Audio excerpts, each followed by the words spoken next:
ভোটের আগের দিনে ভোট শেষ, সারা দেশে কি ঘটলো আপনি আমি গতকাল সন্ধ্যা থেকে বিকেল থেকে খবর পাচ্ছি যে ভোট শুরু হয়ে গেছে, অথচ আজ 12 তারিখ সকাল 7:30 থেকে ভোট গ্রহণ শুরু হওয়ার কথা। দর্শক, একটা লোকে ভোট হচ্ছে, এই ভোট নয়, কারণটা হচ্ছে যেখানে প্রতিদ্বন্দ্বী নেই, প্রতিযোগী নেই, ফাঁকা ফিল্ডের ভোট। কার জন্য ফাঁকা ফিল্ডের? বাংলাদেশের দুটি প্রধান রাজনৈতিক দল, একটি আওয়ামী লীগ, একটি বিএনপি। আওয়ামী লীগ নেই, স্বাভাবিকভাবে বিএনপির ফাঁকা ফিল্ডের ভোট। সেই ফাঁকা ফিল্ডের ভোটেই একটি প্রতারক সংগঠন, ধর্মের লেবাস লাগানো রাজনৈতিক দল জামায়াতে ইসলামী, গতকাল থেকে আমরা বিকেল থেকে বা গতকাল দিনভর রাত সন্ধ্যা দেখছি সারা বাংলাদেশে জামাতের প্রতারণার চিত্র। কোথাও টাকার বস্তা সহ ধরা পড়ছে, কোথাও ব্যালট বক্স সহ ধরা পড়ছে। এই হচ্ছে অবস্থা। জামাত প্রতারণা করে আসলে ক্ষমতায় যেতে চায়। এই জামাতের আতুল ঘর হচ্ছে পাকিস্তানে জামাতের কোনো অস্তিত্ব নেই। 2.5-3% ভোট সেখানে, জীবনে কোনোদিন সংসদে যায়নি। সেই জামাত বাংলাদেশে কত বড় দম্ভ দেখাচ্ছে একবার দেখুন। কিন্তু শেষ পর্যন্ত সেই দম্ভ পূরণ হবে না। এটি একতরফা ভোট, সাজানো নাটক। এই নাটকে চূড়ান্ত বিচারে বিএনপি ক্ষমতায় যাচ্ছে, কিন্তু এটাকে আপনি ভোট বলবেন না, এটাই বলতে পারেন ইউনূসের অন্তর্বর্তী সরকারের এক্সটেন্ডেড ভার্সন। আমি বেশ কয়েকদিন ধরেই বলছি, এই ভোট হলেই যে সবকিছু শেষ হয়ে গেল আওয়ামী লীগের জন্য নয়। কিন্তু আওয়ামী লীগের জন্য হারাবার কিছু নেই, আওয়ামী লীগের জন্য হতাশার কিছু নেই। আওয়ামী লীগ আজকে ভোট কেন্দ্রে যাচ্ছে না, ভোট দিতে যাচ্ছে না, সাধারণ মানুষও যাচ্ছে না। এই ভোট নয়, এই সরকার নয়। ভোট হচ্ছে একটা সরকার গঠিত হবে, কিন্তু সেই সরকার কয় মাসের জন্য হবে সেটি একটা প্রশ্ন। কারণ চরম বিতর্কিত একটা নির্বাচনের মাধ্যমে সরকার গঠিত হচ্ছে। এই সরকারটি বিশ্বব্যাপী গ্রহণযোগ্য হবে না। অন্যদিকে এই দেশকে যে অবস্থায় রেখে যাচ্ছে ইউনূস বাহিনী, যিনি আসছেন, তার পক্ষে অন্ততপক্ষে এই দেশ চালানো সম্ভব নয়।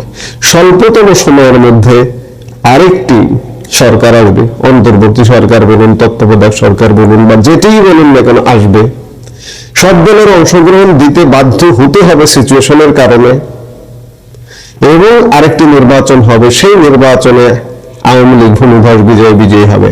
অনেকে বলবেন, অনেক আওয়ামী লীগ আরো হতাশ যে আওয়ামী লীগ এই নির্বাচনটা ঠেকিয়ে দিতে পারলো না। আপনি যেটা মনে করছেন যে জ্বালায় পোড়াও আগুন লাগিয়ে ভোট কেন্দ্র পুড়িয়ে বিএনপি যেভাবে 2014 থেকে যদি চিন্তা করেন যে ভোট কেন্দ্র কত হাজার কত লক্ষ স্কুল ভোট কেন্দ্র পুড়িয়ে দেওয়া হয়েছিল, আপনি কি মনে করেন আওয়ামী লীগের সেই সহিংসতার পথে যাওয়া উচিত? চাইলে তো সহিংসতা করতে পারে, কিন্তু না। আজকে আওয়ামী লীগের যে জনপ্রিয়তা, আজকে 53% ডিজিএফআই রিপোর্টে আসছে। এই যে সহনশীল অবস্থাটা, আওয়ামী লীগের কিচ্ছু করার দরকার নেই। আওয়ামী লীগ জাস্ট চুপচাপ থাকবে, সহনশীল অবস্থায় থাকবে। আওয়ামী লীগ তখন করবে যখন রাজনীতি ওপেন হবে। রাজনীতি ওপেন করতে বাধ্য হবে আগামী সরকার, তখন রাজনীতিতে নামবে, কিন্তু সহিংসতার পথ নয়, সহনশীলতার পথ দিয়ে মানুষের মন জয় করে আওয়ামী লীগ বিপুল ভোটে ক্ষমতায় আসবে। অবস্থা প্রেক্ষাপট সেদিকেই। আমরা এখন একটু সারা দেশে গতকাল থেকে কি ঘটলো একটু এক ঝলক চোখ বুলিয়ে নেব। দর্শক, একবার চিন্তা করুন যে আমরা কি তবে এক অদ্ভুত সময়ের মধ্যে দিয়ে যাচ্ছি। গণতন্ত্রের সব থেকে উৎসব বলা হয় নির্বাচনকে, যেখানে সাধারণ মানুষ বুক ভরা আশা নিয়ে ভোট কেন্দ্রে যাওয়ার প্রস্তুতি নেয়। তাদের পবিত্র আমানত আপনাকে আমাকে, যারা প্রার্থী, তাদেরকে দেওয়ার জন্য। কিন্তু যখন রাতের আধারে ব্যালট পেপার খোলার অভিযোগ ওঠে, যখন প্রিজাইডিং অফিসারের নিরপেক্ষতা নিয়ে প্রশ্ন জাগে, কিংবা যখন ব্যাগে ব্যাগে কোটি কোটি টাকা ধরা পড়ে, তখন সেই উৎসব কি আর উৎসব হয় বা উৎসব থাকে? গত কয়েক ঘন্টায় দেশের বিভিন্ন প্রান্ত থেকে আসা খবরগুলো আমাদের শিউরে দিচ্ছে। নারায়ণগঞ্জ থেকে সিলেট, ঝিনাইদহ থেকে পটুয়াখালী, সবখানে একই সুর।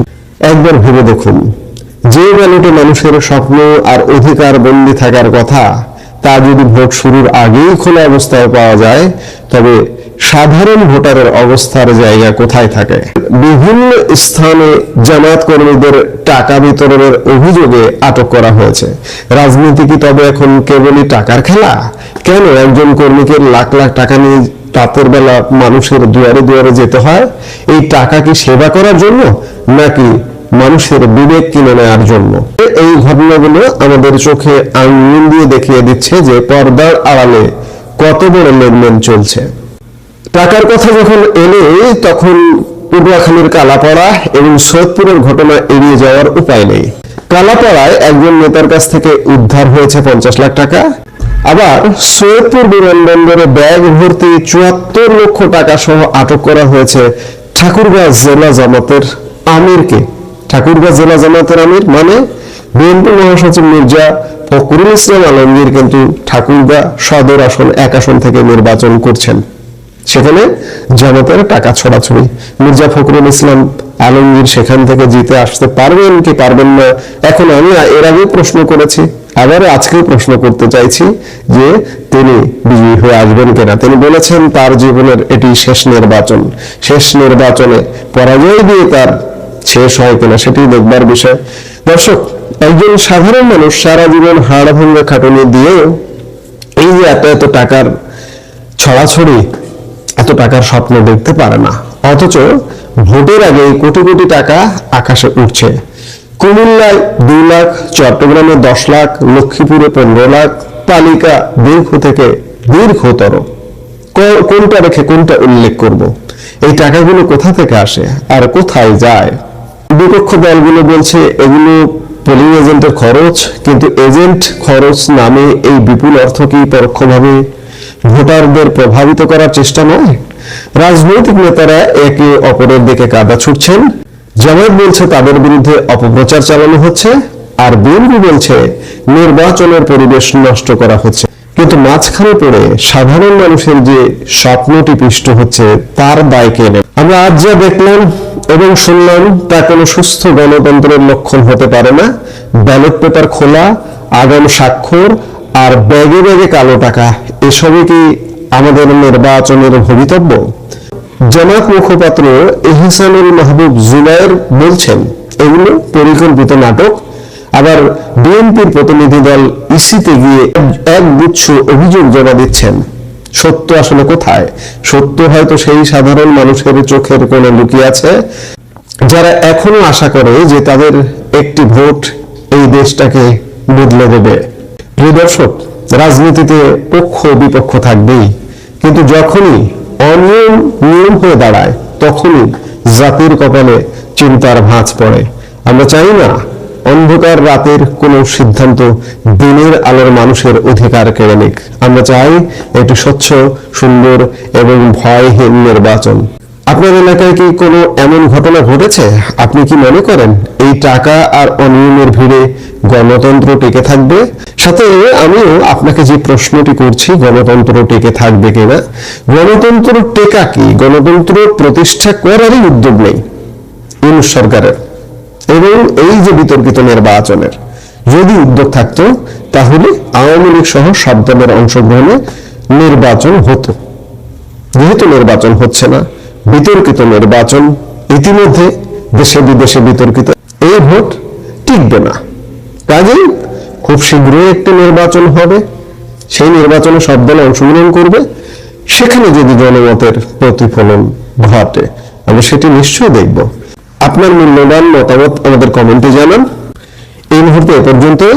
সবাই ভালো থাকুন, সুস্থ থাকুন।